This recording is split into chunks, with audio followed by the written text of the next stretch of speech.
La vacuna contra la COVID-19 ya está en México y durante los próximos meses llegarán millones de dosis más. La vacunación es universal y gratuita, empezando con el personal médico. Es momento de esperanza y tu ayuda es muy importante para enfrentar al coronavirus. Mientras te toca vacunarte, quédate en casa. Mantén limpias tus manos y guarda sana distancia. Recuerda, si te cuidas tú, nos cuidamos todos. Gobierno de México.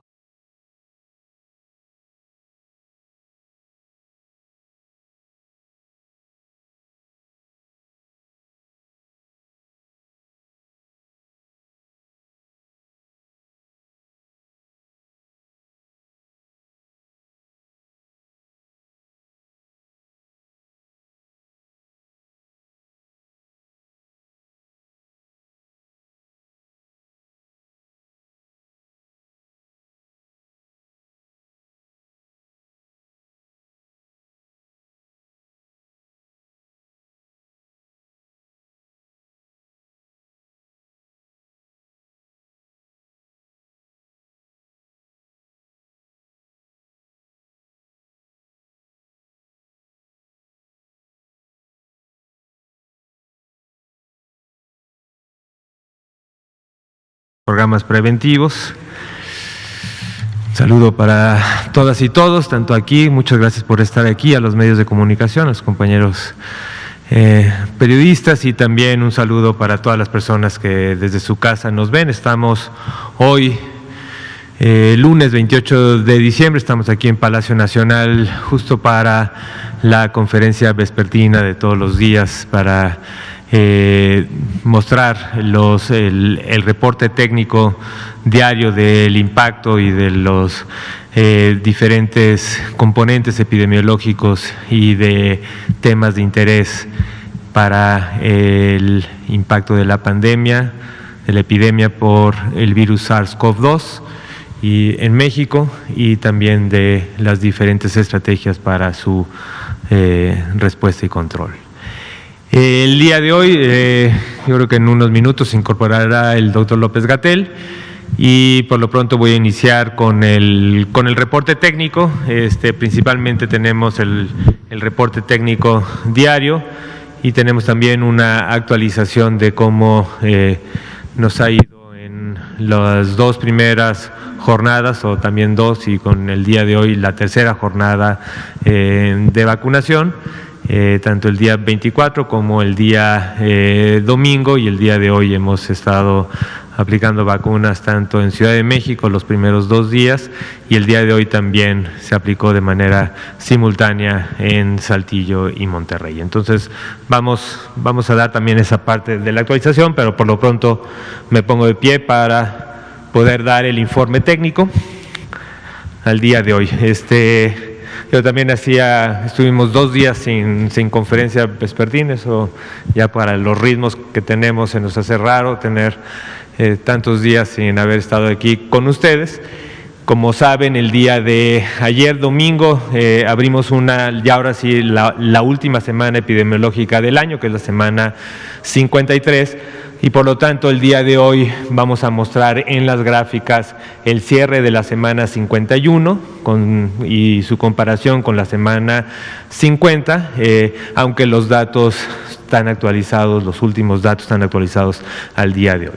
Entonces el día de hoy es la conferencia vespertina número 296, con 212 días desde que se inició lo que se consideró como la nueva normalidad, que lo que implicó es que después de la Jornada Nacional de Sana Distancia, donde se tenía una estrategia homogénea a nivel nacional, pasamos a una estrategia de nivel por entidad federativa y con base en un nivel de riesgo definido por el semáforo de riesgo COVID, que es cómo se hace la evaluación de la carga y del riesgo que puede tener la epidemia localmente, y por lo tanto las implicaciones que tiene de acuerdo a las estrategias de mitigación a nivel poblacional. La siguiente, por favor. El semáforo, como saben, es un semáforo que se actualiza cada 2 semanas.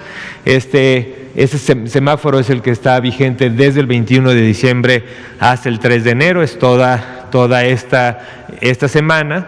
Y en principio el viernes tenemos un nuevo cálculo que publicaremos el viernes, que será para su implementación y aplicación a partir del 4 de enero. En el semáforo vigente actual, como ya lo hemos presentado, por los diferentes criterios, hubo 3 entidades federativas que se clasificaron en este nivel máximo de rojo: Baja California, Estado de México y Ciudad de México, pero también, como mencionamos el último día que yo estuve aquí, pero fue el día 23, también el Estado de Morelos, de una manera proactiva, inició con una declaración de semáforo rojo, aún teniendo un puntaje de naranja. Decidió por el conocimiento local del riesgo y de la movilidad a nivel de la entidad, se decidió, la autoridad sanitaria de la entidad federativa de Morelos decidieron también pasar a semáforo rojo. Entonces, aunque no está en este mapa, porque este mapa fue el publicado, nada más para que sepan a nivel nacional y especialmente los habitantes del estado de Morelos, que el estado también se encuentra con todas las estrategias que definen o caracterizan a el riesgo máximo COVID. En este mismo mapa teníamos 24 entidades, incluyendo Morelos en este nivel alto, en color naranja, 3 entidades, Sinaloa, Tamaulipas y Veracruz, en color amarillo. Recuerden que Veracruz había pasado de verde y regresó al color amarillo por los diferentes indicadores que tiene el semáforo, y 2 entidades que ya llevan varios semáforos con el nivel más bajo, recordando que no es nulo, pero sí es el nivel más bajo de riesgo, que son Chiapas y Campeche. Y también mostramos la siguiente, el semáforo tratando de identificar estas entidades dentro del color naranja, si me pasan la siguiente, que están cerca del mayor riesgo. Estas entidades, yo pensé que estaba esa diapositiva, pero no hay una previa. Bueno, entonces está bien, pero bueno, son entidades que hemos ido señalando, que están cerca, y especialmente habíamos señalado el estado de Sonora, el estado de Querétaro, el estado de Guanajuato, el estado de Tlaxcala, el estado de Hidalgo, que podían estar en un incremento de riesgo. La siguiente, por favor. Esta es la curva epidémica que mostramos también todos los días. A diferencia de lo que hemos mostrado, el día de hoy estamos mostrando una nueva barra, que es la barra de la semana 51.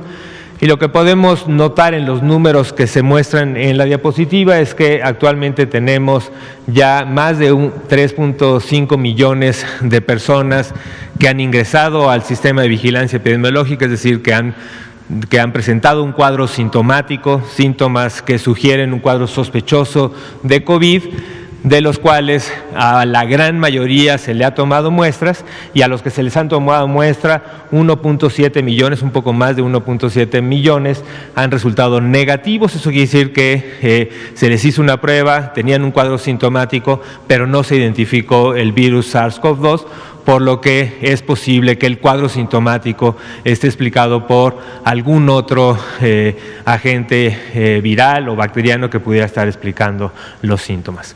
Por el otro lado, de esas personas a las que se les tomó muestra, 1.389.430 individuos han sido confirmados con la presencia del virus SARS-CoV-2, la gran mayoría, el 99% de ellos, por la presencia directa en la muestra, pero también algunos de ellos, como ya se hizo de notificación de manera pública, también tenemos este componente de confirmados que pueden ser por asociación epidemiológica. Es decir, que si alguna persona de convivencia estrecha ya tuvo una prueba positiva y tenemos también la evidencia de un cuadro sospechoso, en principio, si no tiene una muestra, no es totalmente necesario, porque ya la persona de donde muy probablemente fue el contacto, ya tenemos la evidencia de que fue positivo, y eso es lo que se llama confirmación por asociación epidemiológica.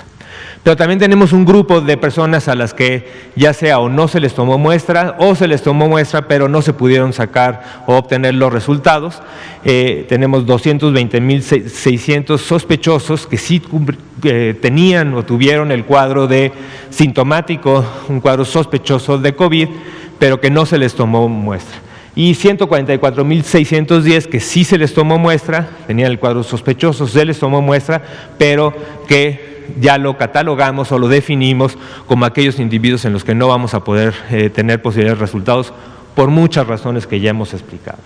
Sin embargo, los casos de las últimas 2 semanas, que se incluye aquí una de las semanas, pero también en la semana 52, que también terminó, y en la semana actual, que es la 53, tenemos 30.085 personas que han presentado el cuadro sospechoso, pero que aún estamos en espera de los resultados. Y también en total tenemos 122.855 lamentables defunciones a lo largo de todo el año hasta la semana 53, hasta el día de hoy, que es el día actual. El otro componente importante es la positividad. Recuerden que graficamos en esta línea naranja el porcentaje de positividad, es decir, del total de muestras que se toman en la semana, cuántas de ellas son positivas, y haber llegado a un punto máximo de casi 55% cerca de la semana 28, después hubo un descenso hasta la semana 40 y a partir de ahí ha estado un poco subiendo y bajando cerca del nivel de 40% o 45%, y es en lo que estamos ahora con un 40% en la última semana, en la semana 51. Y como pueden ver en las barras también podemos ver este fenómeno de que hubo un descenso después de un pico máximo y a nivel nacional hemos tenido este incremento ya desde hace ya más de 8 semanas que a nivel nacional se expresa claramente en esta gráfica. La siguiente. Tomando en cuenta los confirmados y un porcentaje de los sospechosos, de aquellos sospechosos, y tomando en cuenta este porcentaje de positividad de cada una de las semanas de inicio de síntomas, podemos obtener esta gráfica que también se grafica el total de casos estimados, que es esta suma de confirmados más una proporción, de acuerdo a la positividad de la semana, de los casos sospechosos, de los casos que no tuvieron muestra. Y como pueden ver, la semana está abriendo con un decremento del 13%. Ya hacía tiempo, ya hacía varias semanas que no veíamos un decremento mayor del 5 o del 7%. Recuerden que estos decrementos que se ven de la semana 51 a la 50, es posible que a lo largo de la semana vaya disminuyendo, pero dado que abrimos con un 13% de disminución, es posible que no lleguemos a seguir teniendo una tendencia positiva, ya sea que entremos a una nueva meseta o que podamos cerrar todavía la semana con un pequeño decremento. Y también lo que vemos en la otra línea es el porcentaje de personas recuperadas, que al día de hoy tenemos una estimación de 1.048.539 personas que han tenido un cuadro de COVID y ya pasaron más de 14 días y por lo tanto se estima que son personas recuperadas. Y también importante este número que son la proporción del total de casos durante toda la pandemia, durante toda la epidemia, del total de casos estimados que son 1.568.000, ¿qué proporción representan este número de 68.726 casos que consideramos activos? Es decir, que iniciaron con síntomas en los últimos 14 días. Y si recuerdan, habíamos llegado a 6% y también el que ahora estemos en 4% en esta última semana, también estos son de estos datos positivos en el sentido de que a nivel nacional, en la curva nacional, podemos apreciar que de alguna forma este decremento, esta proporción que también está bajando, son datos que nos hacen pensar que estamos a nivel nacional, en promedio, en una zona de estabilidad, al menos de este segundo rebrote. La siguiente, por favor.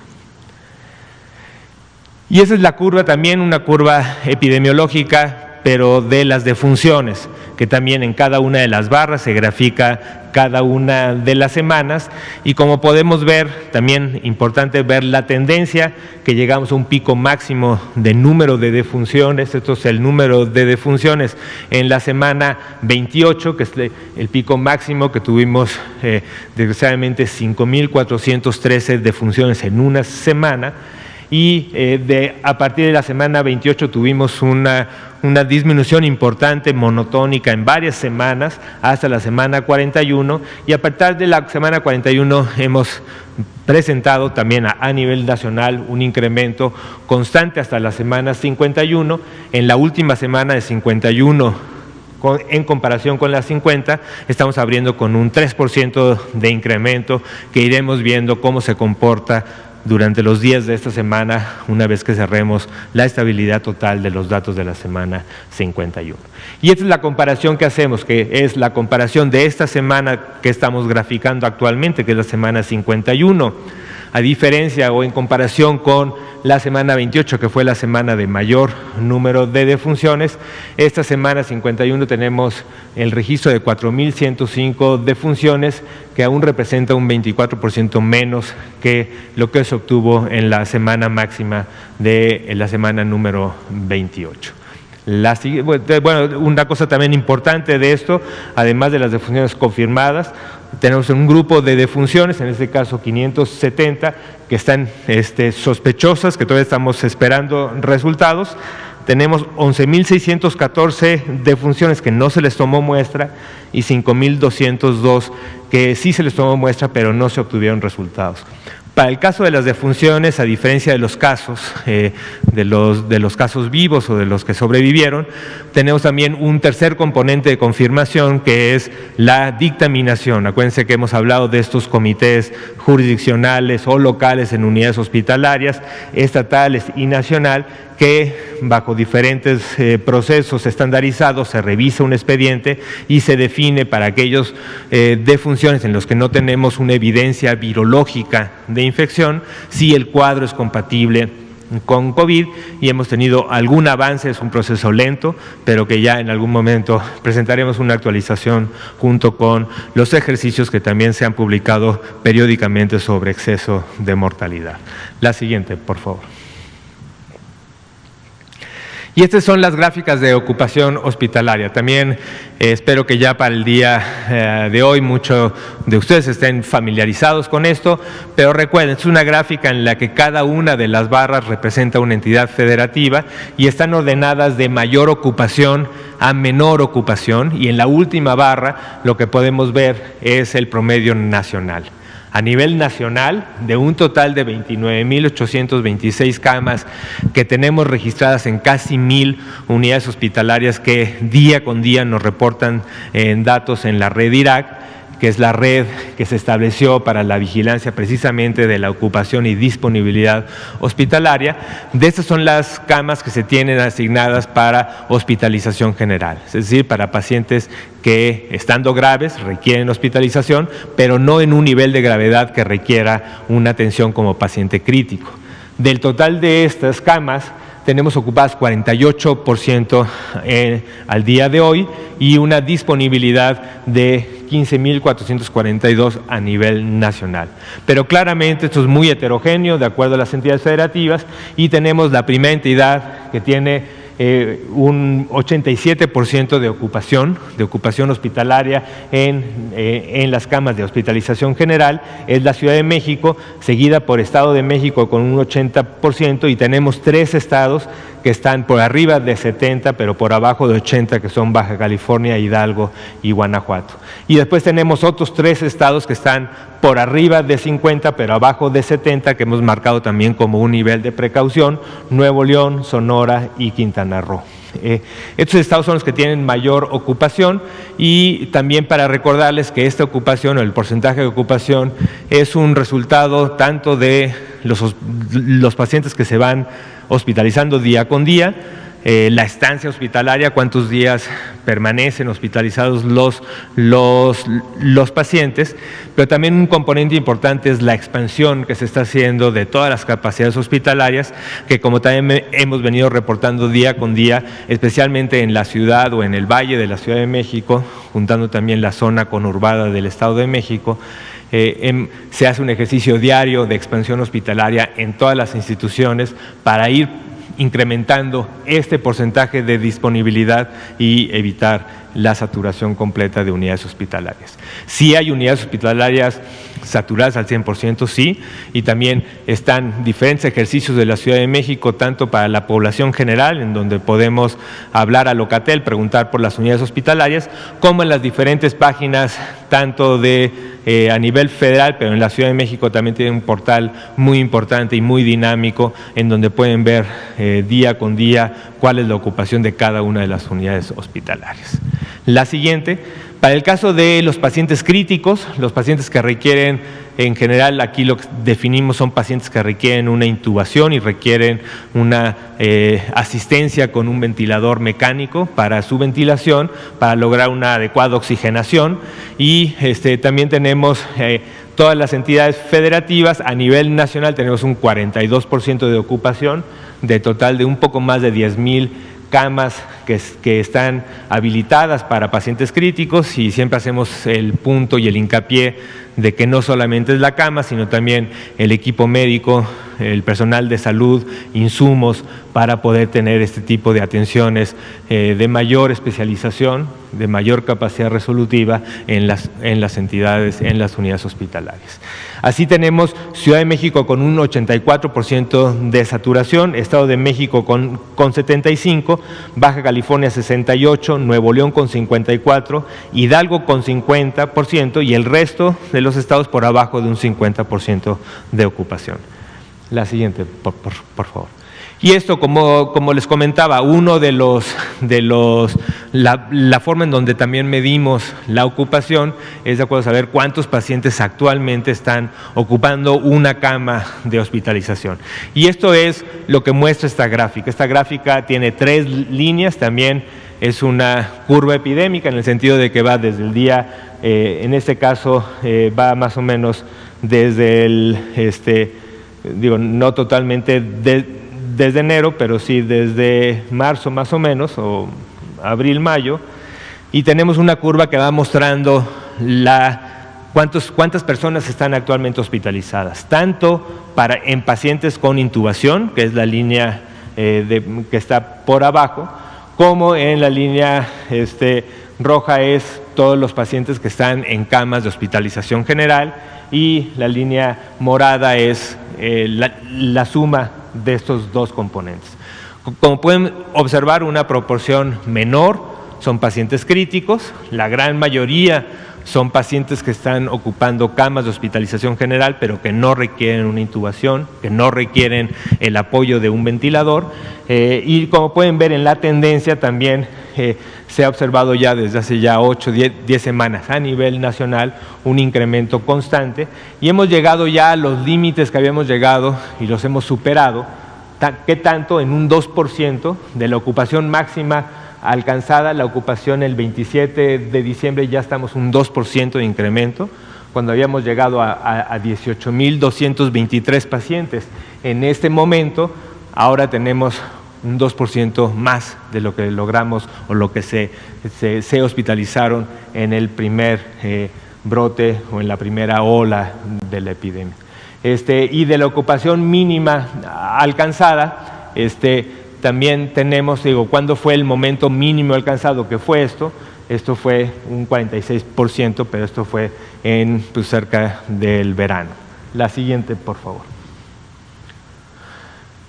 Como también periódicamente, no sé si se hace todos los lunes, pero mostramos esto, y creo que esto es un elemento muy importante, que es la movilidad. Recuerden que muchas de las estrategias que tienen que ver con respuesta al semáforo de riesgo, su propósito principal es reducir la movilidad en el espacio público.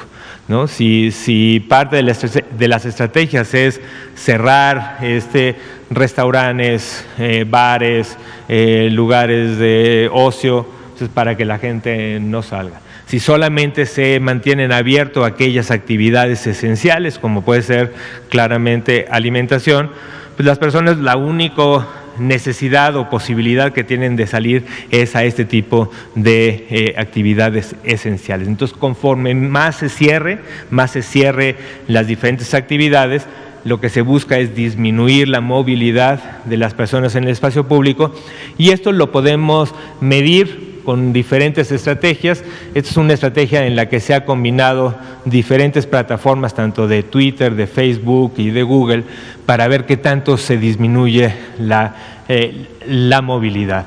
Y lo que podemos ver es que además aquí tenemos la forma de medir en los sistemas de transporte de la Ciudad de México, tanto qué tanto se ha disminuido en el metro, en el metrobús, en el tren ligero y en otras formas de transporte. Y lo que vemos aquí es la disminución que hubo importantemente durante la Jornada Nacional de Sana Distancia, cómo se ha mantenido, se fue incrementando, y justo en los últimos días, que es cuando se aplicó el semáforo rojo, estamos viendo en general una disminución otra vez de la movilidad, cosa que también coincide con momento complicado que fue la semana previa, que es de las semanas de mayor movilidad tradicionalmente en la Ciudad de México año con año, pero ya esta semana o a partir del 25, en general hay una disminución, y eso lo vamos a estar observando, que junto con la estrategia de haber puesto el semáforo rojo, también tradicionalmente hay esta disminución de la movilidad.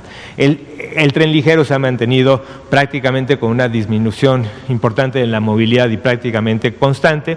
El trolebús también ha tenido de haber tenido un incremento paulatino. Estamos viendo también en todos los sistemas de transporte en general una disminución en la última semana, cosa que es parte del impacto que tiene la política de mitigación. La siguiente. Y tenemos aquí también una gráfica, y creo que esto es importante, la gráfica de comparación de 2019 con 2020. Estos son las estadísticas del metro, y como pueden ver, en ciertos días, esto está 15, 16 de diciembre, es toda la semana, y más o menos cuánto es la cantidad de usuarios que se tienen por día, ¿no? Por día.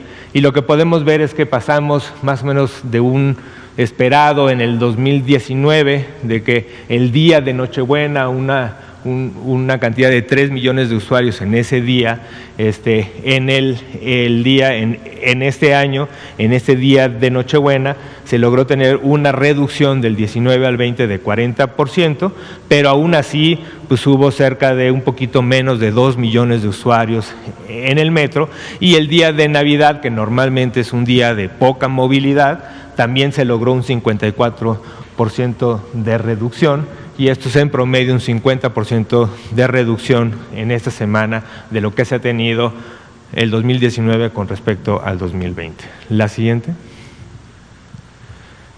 Pues muy bien, y ya el último elemento que vamos a presentar es cómo nos está yendo, cómo nos ha ido hasta el día de hoy con la vacunación.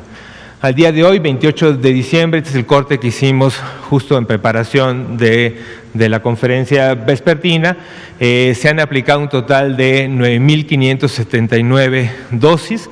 Recuerden que en esta primera fase empezamos el 24 de diciembre con una primera fase de aproximadamente un poco menos de 3.000 dosis aplicadas.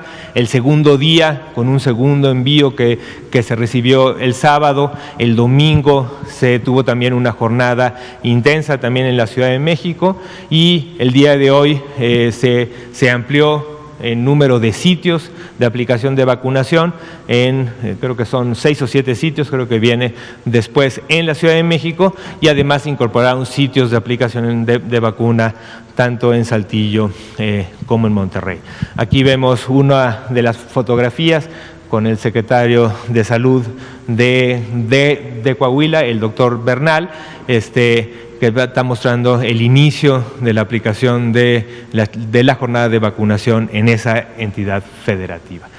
Recuerden también que lo que estamos en esta fase inicial está exclusivamente enfocada en personal de salud y hemos sido muy cuidadosos de priorizar y que cada institución priorice a las personas que están en mayor riesgo de contagio COVID, es decir, que están en unidades hospitalarias, en atención directa o cercana en pacientes que tienen COVID, aunque esta estrategia de personal de salud se irá cada vez haciendo más progresiva, en donde se podrá incluir otros personales de salud con menos riesgo, pero que también son personal de salud con riesgo potencial.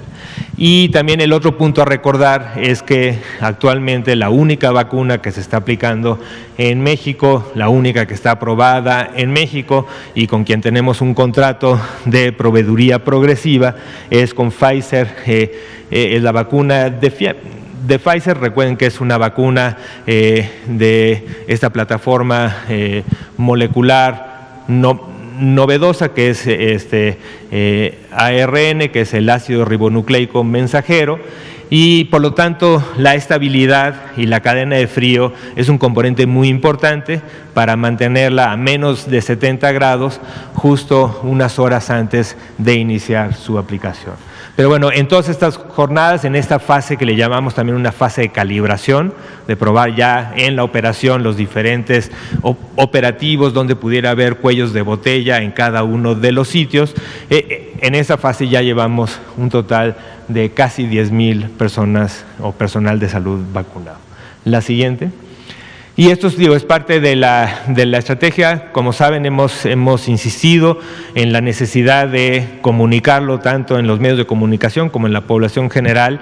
El componente de esto, el hecho de estar priorizando la vacunación en personal de salud, creo que en eso es totalmente claro, con muy poco nivel de controversia, la necesidad de protegerlos, pero también muy importante que la población reconozca al personal de salud como estas grandes heroínas y héroes que han estado en el frente de batalla en este problema que ya llevamos más de 10 meses y que ahí con una solidaridad importante, con un trabajo intenso, sabemos que están cansados, pero que también lo reconozcan, que a pesar de eso el personal de salud ha estado ahí y que pero también un nivel importante de corresponsabilidad de la población para seguir las estrategias de sana distancia, así poder disminuir los componentes de riesgo y poder también tratar de controlar para que el incremento que se está viendo en algunas zonas del país en hospitalizaciones pueda disminuir. Y también quiero aprovechar para también un agradecimiento a todo el personal y especialmente al personal que se ha movido de zonas de bajo riesgo, ¿no? Tanto por parte del IMSS como también una estrategia del INSABI.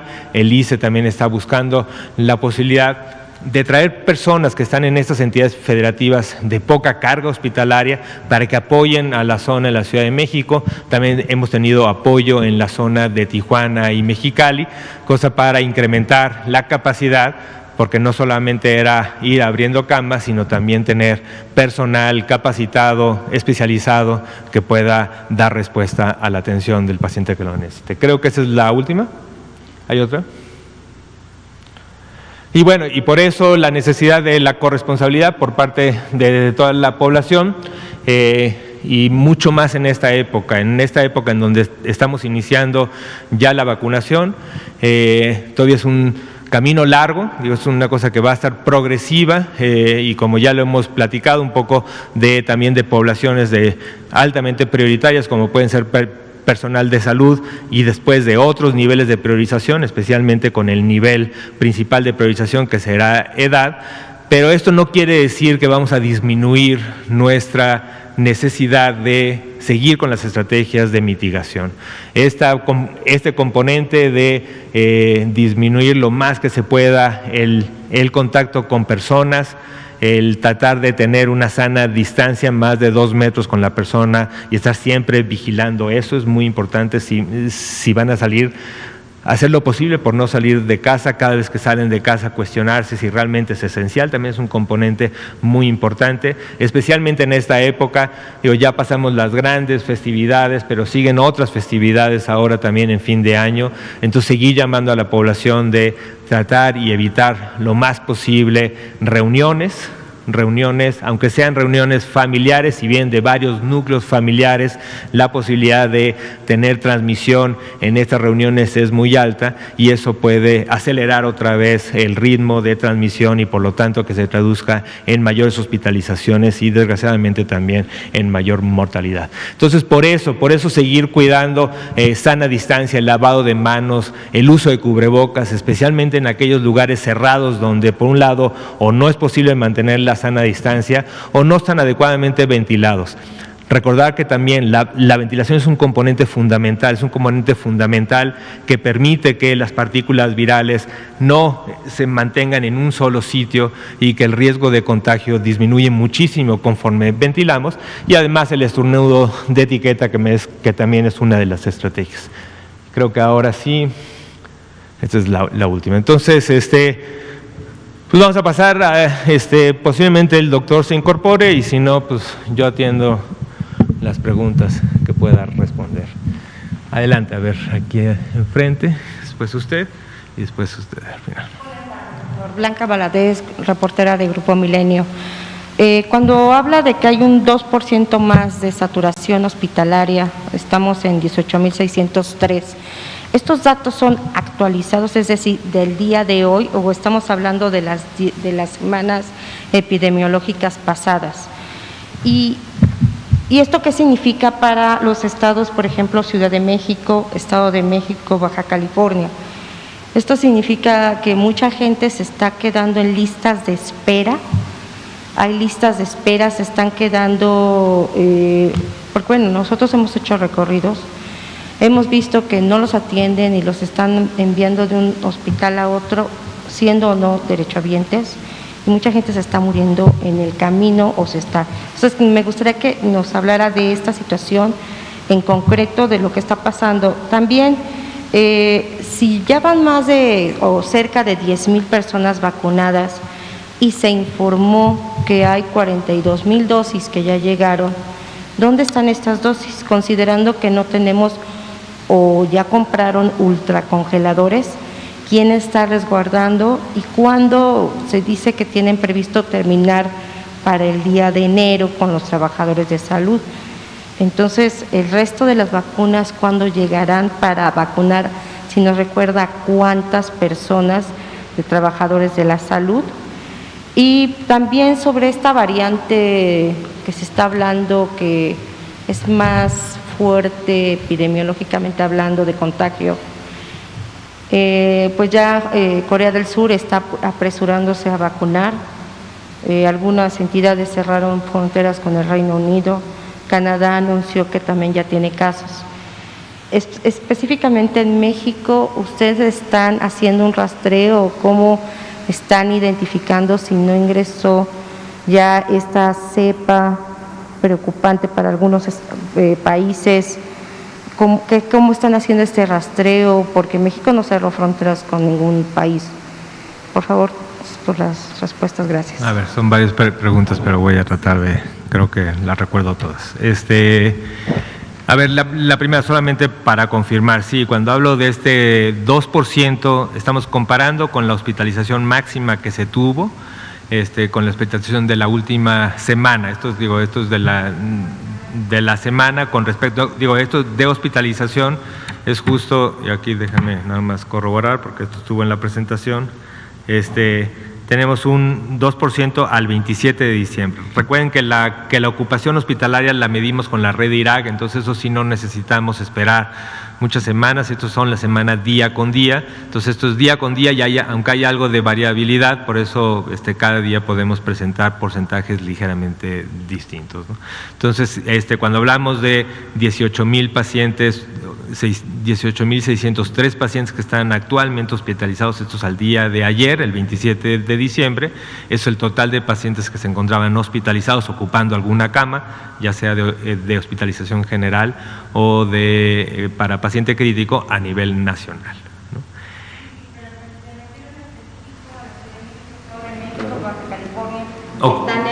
porcentaje de ocupación. Sí, lo que pasa es que usted presentó un porcentaje del 84% en Ciudad de México, sí, en el Estado de México, pero según yo esos datos corresponden a la semana epidemiológica de hace 2 semanas. No. Entonces, Los datos de ocupación hospitalaria y de hospitalizaciones, que son tanto las gráficas de barra por estado como la curva epidémica de hospitalizaciones, son datos que vienen de la red IRAC, y la red IRAC reporta todos los días cuántos pacientes están hospitalizados en cada una de las casi 1000 unidades hospitalarias. Por eso mostramos los datos al corte, ¿no? Y en este caso es al día 27 de diciembre. Entonces, ¿en cuánto tiempo se podría saturar? Si estamos en 84% es muy elevado. Sí, recordar que Ciudad de México tiene poco más de 2,000 camas para paciente crítico y llegamos casi a 9,000 camas para paciente general. Entonces esto implica, un 14% de eso pues implica más de 300, 400 camas, ¿no? Entonces, tampoco es una cosa de que se llenen en un día, ¿no? Por eso es una situación crítica, en el sentido de que estamos con solamente un 15% de disponibilidad, pero también, como lo comenté, en la Ciudad de México, día con día se va incrementando, y justo el día de hoy yo participo como parte de la representación de la Secretaría de Salud Federal en estas reuniones diarias con la jefa de gobierno, donde cada una de las instituciones reporta su expansión hospitalaria. Entonces tenemos recientemente el ISSSTE, que abrió el hospital de Tláhuac, que lo abrió inicialmente con 30 camas y rápidamente se incrementó a las 120 camas. El IMSS ha tenido también un incremento importante en el autódromo, también ha redesignado otras áreas COVID que no se tenían designadas, también está apoyándose con unidades hospitalarias en el Estado de México, especialmente en Texcoco. Pemex también está haciendo una readecuación para incrementar su capacidad, que es poca, con los 2 grandes hospitales que tiene la Ciudad de México. También se tiene el convenio con los hospitales privados, que sigue siendo vigente para la atención de padecimientos no COVID. Eso lo que nos ayuda es no ocupar las camas con cesáreas, con partos, con urgencias gastrointestinales, que son para lo que se tiene el convenio.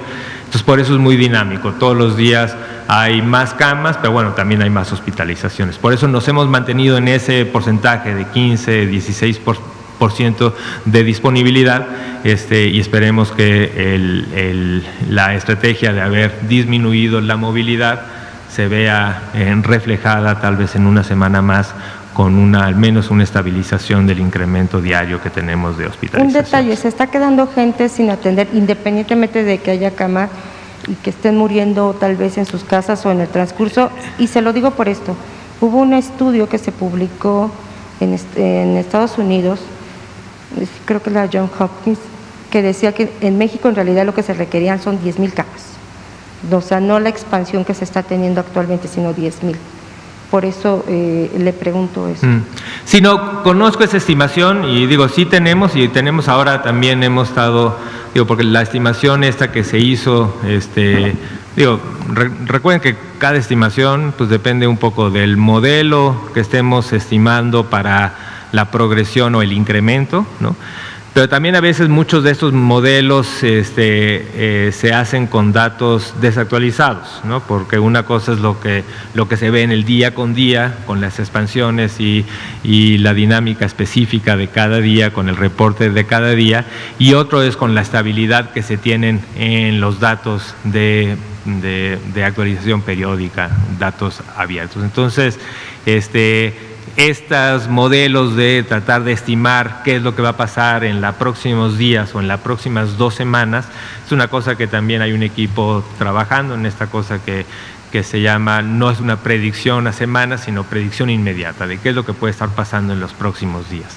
Y aún en estos modelos que estamos manejando, se cree que con los componentes estos que tenemos ahora de crecimiento, posiblemente lleguemos a este pico máximo cerca del 10 de enero, esta es una de las cosas que tenemos, estamos esperando que podamos tener este incremento hasta el 10 de enero, si todo funciona y si se mantienen las predicciones de la disminución de movilidad hasta esa fecha, que es donde se declaró el semáforo rojo y la estrategia. Y aún ahí tenemos también el plan progresivo de cómo cada institución va a ir incorporando día con día. Entonces, la estimación de camas de hoy es diferente a la de mañana y para el 31 tenemos una estimación diferente. Entonces, no tengo los detalles aquí a la mano, tenemos, y si quieren con mucho gusto los podemos presentar. Creo que también la doctora Sheinbaum día con día presenta datos más específicos de la Ciudad de México, entonces, pero con mucho gusto lo podemos presentar aquí. En esos niveles de ocupación es muy importante fortalecer el componente de regulación, de mover pacientes de un lado a otro, el llamado 911, el llamado a Locatel. Entonces tenemos, la Ciudad de México ha establecido en el C5, que es este comando de emergencia, junto con el Centro Regulador de Urgencias Médicas, pues tienen un centro muy activo, hay más hay personas obviamente con guardias 24 horas, tenemos personas ahí en el C5 de cada una de las instituciones, y tenemos también personal capacitado, en general personal de salud que puede hablar, ya sea a esta regulación que está llegando de llamadas del 911 que llegan de domicilios, para identificar la gravedad y la necesidad oportuna de enviar ambulancias, pero también mucho de la regulación se hace desde los mismos servicios de urgencia de los hospitales, que los pacientes llegan buscando un hospital, están saturados. Normalmente lo que se promueve es que se estabilicen a los pacientes si llegan en una condición de gravedad y que se promueva la regulación entre unidades hospitalarias.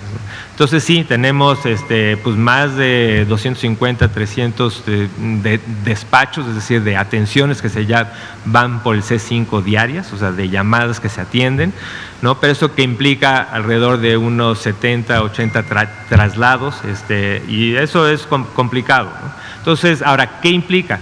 Normalmente tenemos tiempos de retención, es decir, de una ambulancia cuando llega al hospital, donde ya en ese centro regulador se les dio, que dijo el hospital X sí tiene camas y lo están esperando, más o menos el tiempo de retención de ambulancia, que es ese tiempo de que llega ahí hasta que admiten al paciente, independientemente si son derechohabientes o no derechohabientes, está todavía por debajo de una hora de este tiempo de espera para la parte final.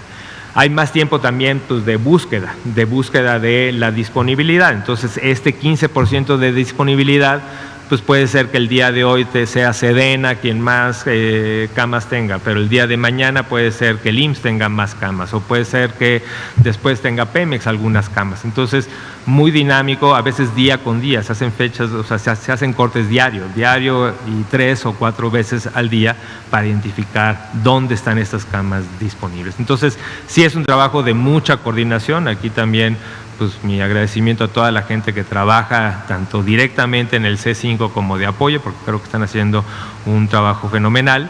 Pero sí, considerar que esto es uno de los componentes de mayor complejidad en la movilización de pacientes.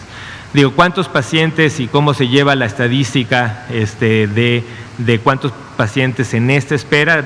Realmente así, en espera ya de ambulancia, de funciones en el traslado, tenemos pocas. Las defunciones en casa sí están sucediendo, y esto es por eso también es un llamado también a la población para que tomen en cuenta esto. El inicio de síntomas es clave. Una vez que inicias con síntomas y además eres una persona de alto riesgo, te tienen que valorar, te tienen que hacer una evaluación médica donde puedan ver tu nivel de saturación de oxígeno, frecuencia cardíaca, fiebre, tu estado general. Y dependiendo de eso, tratar de lograr una atención más oportuna. Como también yo lo he presentado, la atención más oportuna, más temprana, disminuye el riesgo de complicaciones. Si hay esta percepción de que no voy al hospital porque me va a ir peor, o no porque no sé, es que tampoco quiero estar buscando en las próximas horas un lugar donde, lo peor es que puede ser que llegue ese momento, que llegue ese momento cuando ya esas 3 horas de espera, de movilidad, sean mucho más difíciles, ¿no? Entonces, mucho mejor utilizar estas 3 horas en una situación de mayor estabilidad que en una ya cuando el elemento es muy crítico. Entonces, también esto es un llamado también a la población de que utilicen estos servicios, 911, Locatel, tempranamente, para que se evalúen tempranamente y que estos tiempos de espera no sean determinantes también de una complicación fatal. Sobre la cepa, a ver, yo no tengo el dato específico, pero creo que es qué bueno que hacen la pregunta y tal vez va a ser importante volver a invitar a nuestros colegas del INDRE. Si recuerdan alguna vez cuando se han presentado aquí los colegas del INDRE y también lo ha mencionado el doctor José Luis Salomía, en México se han hecho varias secuenciaciones y se tienen identificado varias mutaciones, diferentes tipos virales que han estado circulando en México a nivel nacional y también tienen alguna subtipificación de dónde, en qué parte del país han circulado cepas específicas. No podría yo decir cuántas secuenciaciones llevan ni cuáles son las más recientes. Normalmente tienen un porcentaje que determinan para hacer secuenciaciones periódicas. Sé que a la fecha no se ha identificado la cepa en México, a pesar de estas secuenciaciones, pero tal vez para datos más específicos con el INDRE, igual le pediré al doctor José Luis Salomía que invite a los colegas del INDRE o que nos hagan un reporte específico de cuántas secuenciaciones completas se han logrado, cuándo fue la última y cuánto se espera si hay o no transmisión de estas nuevas cepas, porque tampoco es una, sino también se han mencionado más de una nueva cepa que pudiera estar asociado. Tampoco la asociación específica con transmisibilidad, o sea, con una incremento de qué tan contagioso es, también ha sido complejo, porque recuerden que también mucho de la transmisión se puede dar por las condiciones tanto climatológicas en invierno, como también las condiciones de que se agotan ciertas estrategias de mitigación y del comportamiento de los individuos, que después de varias semanas de estar tratando de mantener ciertos límites en su movilidad y en su contacto, pues muchas de estas estrategias se agotan. Entonces también este rebrote se esperaba tanto por la época invernal como por el agotamiento de las estrategias. ¿Qué tanto este rebrote se puede explicar solamente por el invierno y porque se agotaron? ¿O también existe un componente biológico específico de una característica molecular del virus que explica esta transmisión? Entonces es complejo y por eso es una cosa que aún está en investigación. Eso lo están investigando en las diferentes cepas. Entonces tampoco es una cosa totalmente comprobada. El otro punto que es importante es un poco en si esto implica la necesidad de cerrar fronteras y de cerrar movimiento de personas que vengan de aquellos territorios donde ya se ha detectado. Una vez que se mencionó en Inglaterra, también ya se habían mencionado que esas cepas ya habían estado identificadas también en Brasil, aún en Latinoamérica. Hay otras cepas que están en Sudáfrica, pero también se han encontrado ya en otros sitios. La posibilidad de que estas nuevas cepas ya tengan una dispersión mucho más global es muy alta, ¿no? Y por otro lado, por eso también en las recomendaciones recientes que sacó PSOMS, siguieron recomendando que no había ninguna justificación técnica, epidemiológica ni de control de hacer estos cierres o disminución o prohibición de movilización de regiones o entre países para el control de que no vaya a entrar la nueva cepa, cuando es probable que existan cepas ya circulando en muchos más lugares de los que se han mencionado. Vacunados y llegaron 42,000 dosis. Sí. ¿Dónde están? Porque no tenemos, o si ya tenemos. Sí, tenemos, y esto lo presentó el doctor López-Gatell, tenemos en la Ciudad de México y también en Coahuila y Saltillo tenemos la posibilidad de tener guardadas. Ahorita las tenemos también en el Instituto Nacional de Cancerología, ahí se guardó la gran reserva, digamos, no podría dar los detalles de cuántas, pero digamos que ahí están conservadas en ultracongelación. Y también se han identificado en las diferentes unidades hospitalarias y en otros lugares también ultracongeladores. Para la cantidad que estamos recibiendo es suficiente, se está buscando también expandir y por eso también el doctor López-Gatell mencionó de este trabajo que estamos haciendo con la NUYES, muy cercana con la SEP, específicamente con la Subsecretaría de Educación Superior, para identificar las redes de universidades que normalmente tienen ultracongeladores y que generosamente han ofrecido espacio para guardar en diferentes regiones del país vacunas a menos 70. Y recuerden que una vez que pasan menos 70, pueden pasar varios días, ¿no? En una temperatura de refrigeración, que esto permite que las charolas que se vayan abriendo y se vayan descongelando, pues todavía tenemos toda la semana para congelado. Cada charola tiene 970 dosis y por eso la planeación de cuántas charolas va sacando día con día es una cosa que se tiene que hacer con mucho detalle y es parte de este concepto que hablábamos de calibración, ¿no? Entender cada uno de los momentos, cómo se sacan, estamos cortos o no cortos en cada uno de los sitios de vacunación y eso son parte de las lecciones en las que estamos aprendiendo día con día y modificando la estrategia para esta semana se piensa completar. Y sobre el calendario de cuándo llegan las próximas, esto sí, no tengo yo el detalle, posiblemente mañana en el Pulso de la Salud se los podrán decir con más detalle.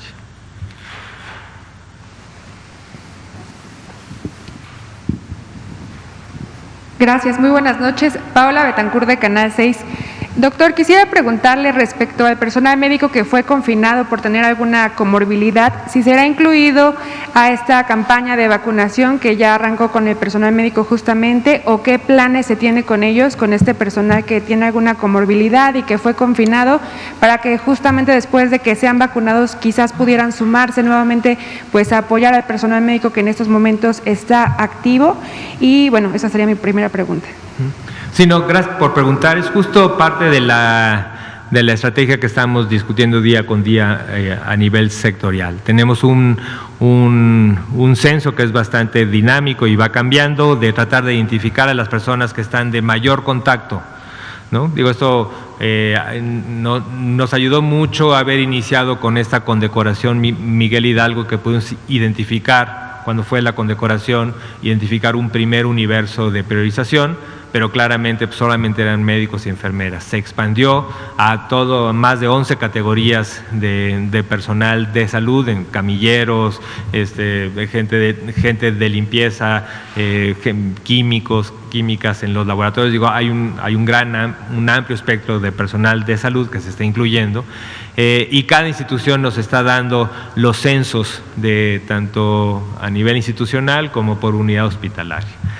Y uno de los elementos fue qué pasa con el personal que por su condición de riesgo está en resguardo, ¿no? Y entonces sí, también se está incluyendo en esta primera fase. Recuerden que también el personal de salud se empieza con estas personas activas que están en contacto, pero también se va a extender progresivamente a todo el personal de salud. Prioritariamente aquellas personas que tienen comorbilidades y que requieren una protección mayor, y es posible que ya con la vacuna, una vez que se logren las 2 dosis, porque recuérdense que para lograr la efectividad se requiere una segunda dosis, y entonces una vez que se logre eso, pues se planteará la posibilidad de regresar a este personal que ha estado resguardado por su condición de riesgo. Y bueno, también en algún momento había comentado que pues las personas estaban tardando más en estos momentos en llegar al hospital que incluso hasta el 5.º día, ¿no? Esto podría ser también por cierto temor, incluso, bueno, he visto que algunos señalan, como decía, por no realizar un viacrucis para poder encontrar una cama de hospital. Entonces, en estos momentos con la alta saturación hospitalaria aquí en la Ciudad de México, ¿qué opciones viables podría darle a las personas que están buscando o que necesitan en estos momentos un hospital para justamente no hacer estos recorridos? Digamos, ¿qué opciones viables hay en estos momentos con la reconversión hospitalaria y con los trabajos que están haciendo ustedes?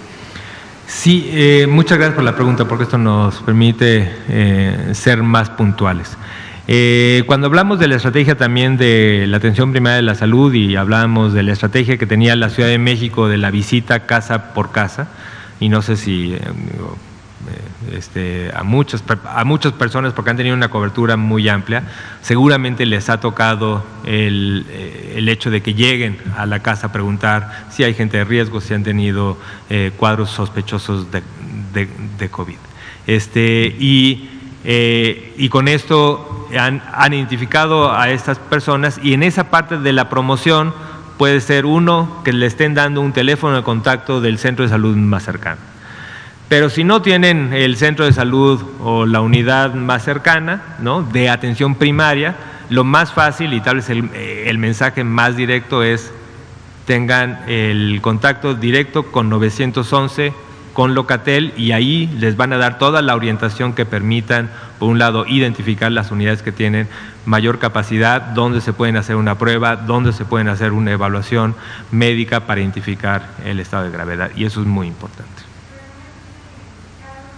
¿Puntos aquí en la ciudad que sí tengan amplia disponibilidad o que puedan...? Sí, no, se tiene identificado, pero lo mejor, como esto va cambiando hora con hora, lo más importante y el mensaje más importante es que hablen directamente al Locatel o al 911 y ahí los orientarán, ¿no? Ahí están contestando todas las llamadas, está funcionando cada vez más fluido y ahí les pueden decir exactamente a qué unidad pueden ir para una evaluación, para un triage y definir el estado de gravedad para ver si requiere una hospitalización. A ver, una última pregunta aquí.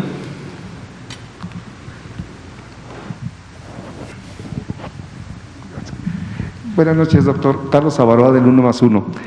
Disculpe, son dos preguntas muy sencillas. La primera, ya está la vacunación.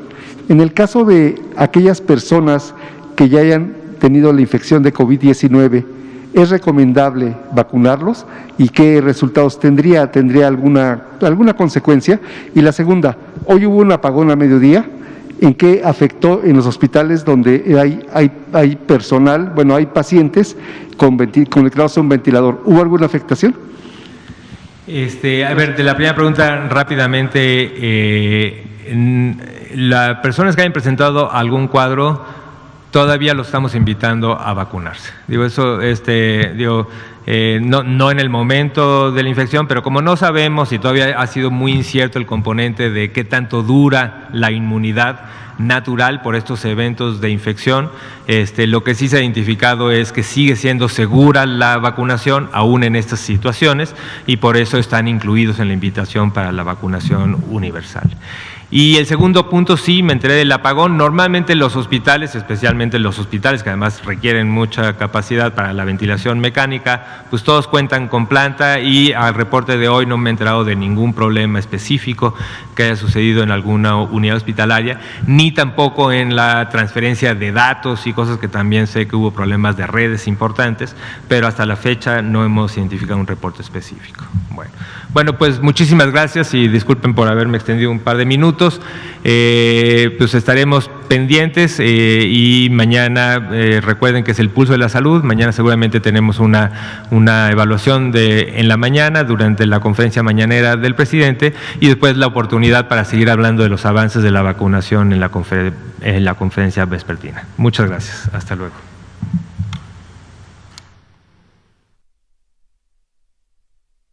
La vacuna contra la COVID-19 ya está en México y durante los próximos meses llegarán millones de dosis más. La vacunación es universal y gratuita, empezando con el personal médico. Es momento de esperanza y tu ayuda es muy importante para enfrentar al coronavirus. Mientras te toca vacunarte, quédate en casa. Mantén limpias tus manos y guarda sana distancia.